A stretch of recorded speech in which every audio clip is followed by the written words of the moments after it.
Doctor Espinosa, ¿cómo está? Buenas tardes. Pamela, ¿cómo está? Muy buenas tardes. ¿Qué tal? Buenas tardes. A ver, primero quisiera conocer su opinión sobre los argumentos que la sala esgrimió para excarcelar, variar la situación judicial de la señora Fujimori. Sí. O situación procesal, en realidad.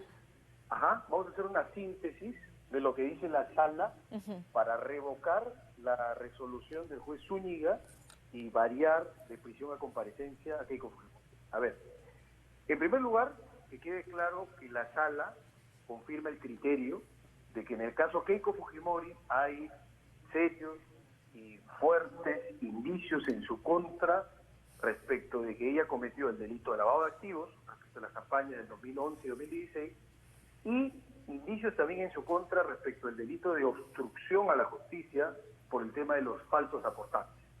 Entonces hay que subrayar de que ese tema lo ha confirmado la sala. ¿Cuál es el argumento de la sala entonces para liberar a Keiko Fujimori?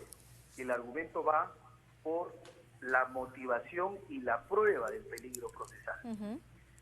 ¿Correcto? En primer lugar, el peligro de fuga, o sea, el peligro de que Keiko en libertad no eluda la acción de la justicia, no se vaya, no desaparezca. La sala cuestiona 4 argumentos del juez Zúñiga. Primero dice, hay un argumento de realidad. Keiko Fujimori ha estado más de 18 meses presa y hasta hoy no hay una acusación en su contra. Ese es un criterio muy importante, no valorado antes por los jueces, pero que el Acuerdo Plenario 1/2019 de la Corte Suprema dice que hay que valorar el transcurso del tiempo. ¿Los fiscales son especialmente céleres y diligentes con los presos preventivos o no? La sala concluye que no. Que ha pasado mucho tiempo y sin embargo no hay ni siquiera acusación en su contra. 2, respecto al peligro de fuga también dicen que el criterio de arraigo laboral, eso de que había dicho el juez Zúñiga, de que Keiko tiene dinero y sin embargo vive en casa alquilada, ese es un criterio absolutamente discriminatorio y que no tiene una motivación ni base lógica para hacer una afirmación de esa naturaleza. 3, en cuanto al peligro de fuga, dice la sala también que la conducta procesal, se había dicho que Keiko Fujimori, finalmente en cuanto al trabajo, estaba vinculada a una organización criminal, que es el Partido Fuerza Popular, y que está siendo investigado precisamente por temas de lavado de activos, y que eso no puede ser un arraigo laboral de calidad.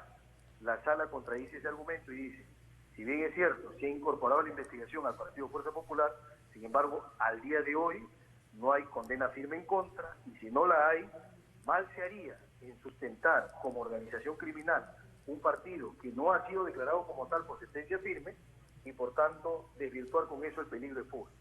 Ya, pero está, doctor Espinosa, pero está el tema de, que fue la principal argumentación de la Fiscalía, el tema de la obstrucción a la justicia en la medida en que, y por eso es que su abogada incluso está comprendida en la investigación, a través del estudio de abogados donde trabajaba la señora Juliana Loza, digamos, la pretensión de doblegar a los testigos para que cambien de opinión y favorezcan la versión de la señora Fujimori, ¿no es cierto?, en este tema del pitufeo del dinero supuestamente ilícito.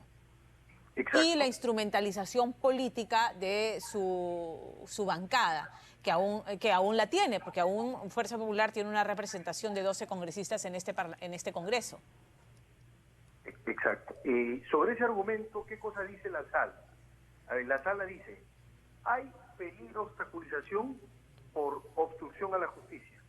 Hay serios elementos en contra de Keiko Fujimori sobre obstaculización.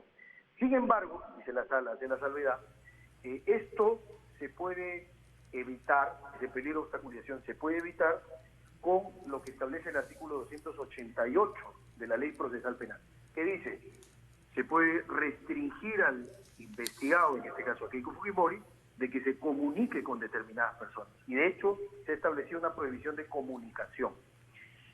¿Quién la supervisa, no? Porque, por ejemplo, han pedido una aclaración, la doctora Loza ha pedido una aclaración en el sentido de cómo van a impedirse la comunicación conmigo, que soy su abogada, porque se atenta al derecho a la defensa, y con su esposo, apelando al tema de mantener la unidad familiar, que también es investigado. Sobre ese punto yo te diría, lo que tienen que hacer los jueces es aclarar y establecer vía ponderación, porque es cierto, la ley dice la prohibición de comunicación con otros coimputados. Juliana Loza es abogada de Keiko, pero también es coinvestigada de ella en el delito de obstrucción a la justicia. Así es. Mar Vito es su esposo, pero también está investigado junto a ella. Entonces, en esos casos hay que ponderar, hay que hacer prevalecer el derecho a la defensa. Keiko tiene derecho a ser elegida, a ser defendida por una abogada de su elección, que es Juliana Loza. Debe prevalecer sobre la restricción. Y dos, en el caso de Mar Vito, no solo el derecho a la protección familiar, sino el derecho al interés superior del niño, de sus dos menores hijas. Entonces, creo ahí que debe prosperar la aclaración y esa aclaración debe exceptuar a Mar Vito y a Juliana Loza de esta prohibición de comunicación y contacto con coimputados. Ahora, había un tema más. Ahora, con comparecencia restringida, doctor Espinosa, que supone ir mensualmente a firmar el cuaderno del Poder Judicial, o sea, no se le limita el libre tránsito, no se le limita la libertad de las comunicaciones, digamos que la posibilidad de seguir obstruyendo la justicia, que es el presupuesto de la Fiscalía, no ha variado. Claro, lo que pasa es que la sala ha hecho esa interpretación. El caso sobre peligro de obstaculización, además de falsos aportantes, se ha construido sobre la base de que Keiko directamente no obstruye, lo hace a través de terceros que están en libertad. Sí. Entonces, como los terceros son el medio para obstruir, finalmente no tiene sentido que siga presa, porque estando presa o afuera, finalmente el tema es a través de terceros. Es un argumento de la sala, además, que fíjate, yo discrepo respetuosamente, porque hacen una interpretación y cuestionan al juez respecto a la interpretación del artículo 270, numeral 2.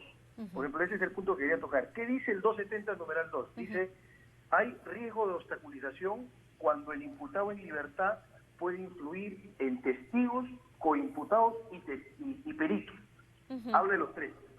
La sala dice, si nosotros miramos literalmente la norma, lo que dice la norma no incluye a funcionarios públicos o altas autoridades, como por ejemplo el caso de la influencia a través de Chávez.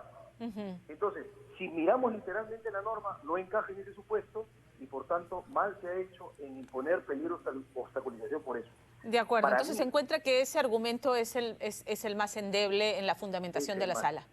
Ajá, el más endeble. Y te voy a decir algo, ¿cuál es el más fuerte para mí? El más fuerte es que se ha utilizado el criterio del transcurso del tiempo. Se ha dicho, Keiko sale libre y va a la audiencia. Estuvo más de 8 meses presa y va a la audiencia. Es un comportamiento procesal positivo. Ese es el más fuerte para mí. Finalmente, porque tenemos que ir con las cifras oficiales de la sala situacional COVID, doctor Espinosa. Lo que se viene en el caso Keiko Fujimori, ya ha transcurrido estos plazos y lo más probable es que no vuelva a prisión, pese a los recursos de casación que va a presentar la Fiscalía, que investiga el caso. Ya debería pasarse a juicio oral, pero antes que ella, lo más probable es que pase el caso del señor Ollanta Humala, que también está por lavado de activos en un tema de financiamiento de partidos. Entonces, ¿cuál es la situación de Keiko Fujimori? O sea, lo que ocurra con el señor Ollanta Humala, que son casos que van a marchar prácticamente en paralelo, pero el tema es demostrar que efectivamente financiar campañas es un delito, demostrar efectivamente que ellos sabían que había dinero ilícito y que lo lavaron sabiendo el origen espurio del mismo. Fíjate, yo creo que el blanco, en el caso Odebrecht, lo va a definir el juicio Humala Heredia. Y ese tendría que ser, lo lógico, tendría que ser el primer juicio del caso Odebrecht. Por una razón, porque el caso Humala Heredia ya hay acusación, ya se controló la misma y el juez ya decidió que van a pasar a juicio. Lo que ocurre es que falta que se emita la resolución. Se emite la resolución formal y van a juicio. Y ahí se definirá lo que tú dices. El aporte es delito de lavado de activos o infracción administrativa. Ese es el punto de discusión. Muy bien. Doctor Espinosa, muchísimas gracias por atendernos esta tarde. Con mucho gusto, Pamela. Gracias. Buenas tardes.